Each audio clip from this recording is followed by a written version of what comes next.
आज करवा चौथ पर हम आपके लिए लाए हैं चारों प्रचलित कथाएं। करवा चौथ की पहली कथा। एक समय की बात है, अर्जुन नीलगिरी पर्वत पर तप करने के लिए चले गए। द्रौपदी अर्जुन के इस मुश्किल तप से चिंता में थी। उन्हें डर था कि अर्जुन के दुश्मन इसमें रुकावट पैदा कर सकते हैं। चिंतित द्रौपदी ने श्री कृष्ण जी से पूछा, हे कृष्ण, मुझे आप कोई ऐसा व्रत बताएं जिसे करने से सभी मुश्किलें दूर हो जाएं। ये सुनकर कृष्ण बोले, पार्वती ने भी शंकर से यही सवाल किया था। तब शंकर ने जो पार्वती से कहा था वही मैं तुम्हें बताता हूँ। करक चतुर्थी नाम का व्रत करने से सभी तरह की मुश्किलें खत्म हो जाएंगी।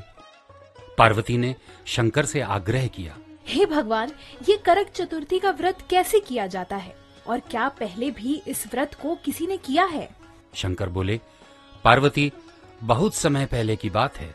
स्वर्ग से भी सुंदर शुक्रप्रस्थपुर नाम का एक शहर था, जिसमें वेद शर्मा नाम के ज्ञानी ब्राह्मण अपनी पत्नी लीलावती के साथ रहा करते थे। उनको महापराक्रमी 7 बेटे और संपूर्ण लक्षणों से युक्त वीरवती नाम की एक बेटी हुई।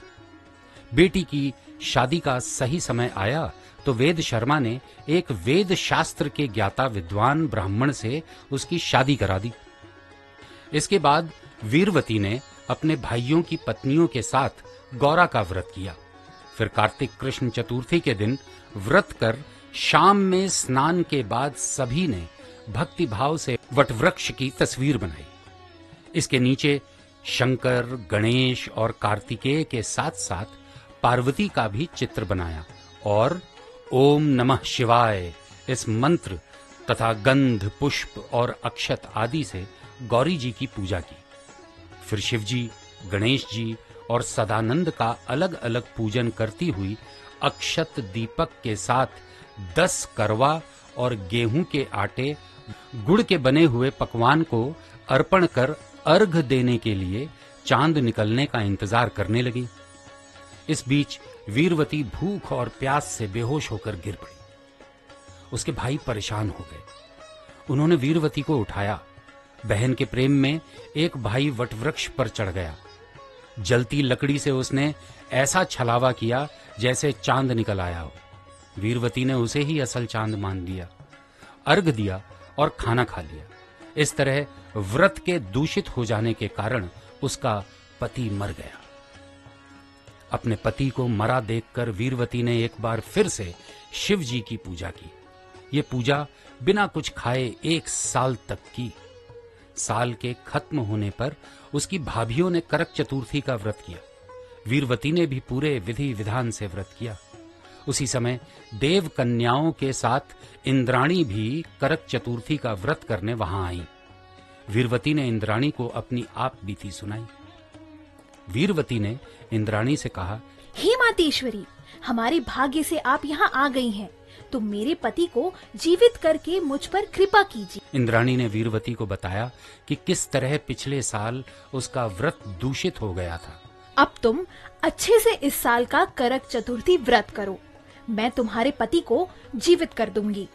वीरवती ने अच्छे से व्रत किया और इंद्राणी ने प्रसन्न होकर पानी की मदद से वीरवती के पति को जीवित कर दिया। वीरवती के व्रत से ही उसके पति को जीवन मिला, इसलिए तुम भी इस व्रत को विधि विधान से करो। द्रौपदी ने कृष्ण के कहने पर करवा चौथ का व्रत किया। इसके बाद ही महाभारत में कौरवों को हराकर पांडवों ने अपना राज्य हासिल कर लिया। करवा चौथ की दूसरी कथा। एक समय की बात है, एक साहूकार था जिसके 7 बेटे और 1 बेटी थी।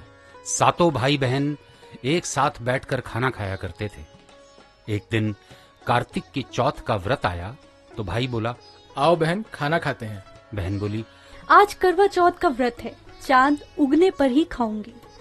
बहन को भूखा देख एक भाई ने दिया जलाया और दूसरे भाई ने छलनी लेकर उसे ढका। ये नकली चांद दिखाकर बहन से कहने लगा, चल, चांद उगाया है, अर्घ दे ले। बहन ने अपनी भाभियों से अर्घ देने को कहा तो उन्होंने जवाब दिया, तुम्हारा चांद उगा होगा, हमारा चांद तो रात को उगेगा। बहन ने अकेले ही अर्घ दे दिया और खाना खाने लगी।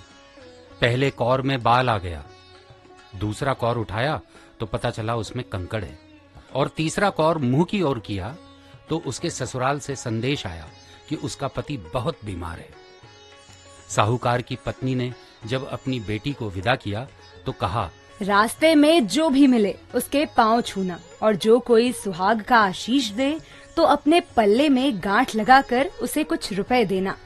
रास्ते में जो भी मिला उसने उसके पैर छुए, लेकिन यही आशीष मिला कि तुम 7 भाइयों की बहन हो, तुम्हारे भाई सुखी रहें और तुम उनके सुख देखो।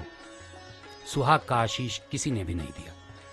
वह ससुराल पहुंची तो दरवाजे पर उसकी छोटी ननद खड़ी थी। वह उसके भी पांव लगी तो उसने कहा, सुहागन रहो, सपूती हो। यह सुनते ही उसने अपने पल्ले में गांठ बांधी और ननद को एक सोने का सिक्का दिया। भीतर गई तो सासू ने कहा कि पति धरती पर पड़ा है। साहूकार की बेटी पति के पास जाकर उसकी सेवा करने बैठ गई। समय बीतता गया और मार्गशीर्ष की चौथ आ गई। करवा ले भाइयों की प्यारी करवा ले। साहूकार की बेटी ने कहा, हे माता, आपने मुझे उजाड़ा है तो आप ही मेरा उद्धार करें, आपको मेरा सुहाग देना पड़ेगा। तब चौथ माता ने बताया कि पौष की माता मुझसे भी बड़ी है, उसे ही सब कहना, वही तुम्हारा सुहाग वापस देंगी। पौष की चौथ आकर चली गई, माघ की भी चली गई, फागुन की चौथ भी आकर चली गई, चैत्र, बैसाख, जेठ, आषाढ़, श्रावण और भादों की सभी चौथ माताएं आईं और यही कहकर चली गईं कि आगे आने वाली को कहना। असौज की चौथ आई। तुम पर कार्तिक की चौथ नाराज है, उसी ने तुम्हारा सुहाग लिया है और वही वापस कर सकती है। वही आएंगी तो पांव पकड़कर विनती करना। जब कार्तिक की चौथ आई तो गुस्से से बोली, भाइयों की प्यारी करवा ले, दिन में चांद उगाने वाली करवा ले, व्रत खंडित करने वाली करवा ले, भूखी करवा ले। चौथ माता को देखकर साहूकार की बेटी उनके पांव पर गिड़गिड़ाने लगी और बोली, हे चौथ माता, मेरा सुहाग तुम्हारे हाथों में है, आप ही मुझे सुहागिन करें। जो मुझसे भूल हुई उसे क्षमा कर दे। चौथ माता ने प्रसन्न होकर आंखों से काजल, नाखूनों में से मेहंदी और अपने टीके में रोली लेकर छोटी उंगली से उसके पति पर छिड़क दिया और वह उठकर बैठ गया और बोला, वाह क्या सोया हूं आज मैं। वह बोली, क्या सोए, मुझे तो 12 महीने हो गए, अब जाकर चौथ माता ने मेरे सुहाग को लौटाया है। तब उसने कहा कि जल्दी से माता का पूजन करो। तब से सारे गांव में यह बात प्रसिद्ध होती गई कि जब स्त्रियां चौथ का व्रत करें तो सुहाग अटल रहेगा। जिस तरह से साहूकार की बेटी को सुहाग मिला, उसी तरह से चौथ माता सबको सुहागिन रखें, यही करवा चौथ के उपवास की सनातनी महिमा है। करवा चौथ की तीसरी कथा। प्राचीन काल में करवा नाम की एक पतिव्रता स्त्री थी। वो अपने पति के साथ नदी किनारे एक गांव में रहा करती थी। कार्तिक मास के कृष्ण पक्ष की चतुर्थी के दिन उसका पति नदी में नहाने गया। नहाते समय एक मगरमच्छ ने उसका पैर पकड़ लिया। वह करवा करवा नाम लेकर मदद के लिए पुकारने लगा। उसकी आवाज सुनकर उसकी पत्नी दौड़कर आई और उसने मगरमच्छ को एक कच्चे धागे से बांध दिया और उसे लेकर वह यमराज के यहाँ पहुंच गई। वो यमराज से बोली, भगवान, मगरमच्छ ने मेरे पति का पैर पकड़ लिया है। इस अपराध में आप अपने बल से इस मगरमच्छ को नर्क में ले जाओ। अभी मगरमच्छ की उम्र लंबी है, मैं उसे नहीं मार सकता। आप ऐसा नहीं करेंगे तो मैं आपको श्राप देकर खत्म कर दूंगी। यह सुन यमराज डर गए और मगरमच्छ को उन्होंने यमपुरी भेज दिया और करवा के पति को दीर्घायु होने का वरदान दिया। उसी दिन से यह करवा चौथ मनाई जाती है और सुहागिन स्त्रियां व्रत रखती हैं। हे करवा माता, जैसे तुमने अपने पति की रक्षा की है, वैसे ही सबके पतियों की भी रक्षा करना। करवा चौथ की चौथी कथा। एक ब्राह्मण परिवार में 7 बहुएं थीं। 6 बहुओं के मायके वाले बहुत अमीर थे। इसी कारण ससुराल में उनका बड़ा मान था। लेकिन छोटी बहू के मायके में कोई नहीं था। वह घर का सारा काम काज करती, सबकी सेवा करती, पर कोई भी उससे स्नेह नहीं करता था। तीज त्योहार पर भी जब उसके मायके से कोई ना आता तो वह बहुत दुखी होती थी। हर साल की तरह इस साल भी करवा चौथ का व्रत आया। अन्य बहुओं के मायके से उनके भाई करवा लेकर आए, पर छोटी बहू के मायके में कोई होता तब तो करवा लाता। सासू भी छोटी को ही खरी खोटी सुनाया करती थी। वह दुखी होकर घर से निकल पड़ी और जंगल में जाकर रोने लगी। एक नाग बहुत देर से उसका रोना सुन रहा था। अंत में वह अपने बिल से निकला और पूछा, बेटी क्या बात है, तुम क्यों रो रही हो? आज करवा चौथ है, मेरा कोई भाई नहीं है। यदि मेरा कोई भाई होता तो आज जरूर करवा लेकर आता। बेटी तुम घर चलो, मैं अभी करवा लेकर आता हूँ।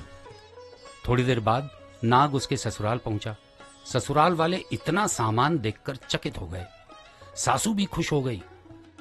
उसने खुश मन से छोटी बहू को नाग देवता के साथ भेज दिया।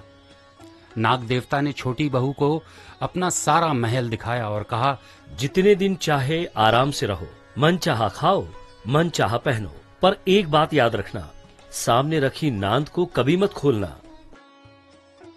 छोटी बहू सारा समय महल में आराम से रहती, पर नांद के बारे में उसकी उत्सुकता बढ़ती जाती। एक दिन जब घर में कोई नहीं था, तब उसने नांद को उठाकर देखा तो पाया हजारों छोटे छोटे सांप के बच्चे इधर उधर रेंग रहे थे। उसने जल्दी ही नांद ढक दिया, लेकिन जल्दी में एक सांप की पूंछ नांद के नीचे आकर कट गई। शाम को नाग के आने पर छोटी बहू ने अपनी गलती स्वीकार कर ली। नाग ने उसे क्षमा कर दिया। जब छोटी बहू ने ससुराल जाने की इच्छा व्यक्त की तो उसे धन रत्न आदि देकर विदा किया। छोटी बहू के ससुराल में तब उसकी बड़ी इज्जत होने लगी। जिस सांप की पूंछ कटी थी उसे सब बंडा कहकर तंग किया करते थे। एक दिन उसने अपनी माँ से पूछा, मेरी पूंछ कैसे कटी? छोटी बहू के नाद उठाने की जल्दी में ही तुम्हारी पूंछ कटी थी। वह बोला कि मैं छोटी बहू से बदला लूंगा।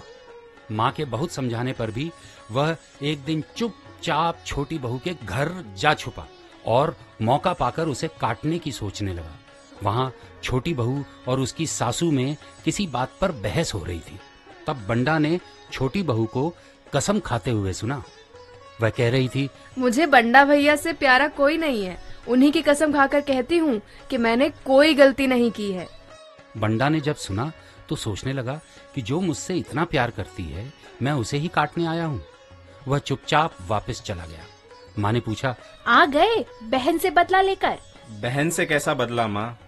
तभी से बंडा प्रतिवर्ष चौथ के दिन करवा लेकर जाता और बहन बड़े प्यार से करवा चौथ का व्रत करती। तो ये थी करवा चौथ की 4 व्रत कथाएं।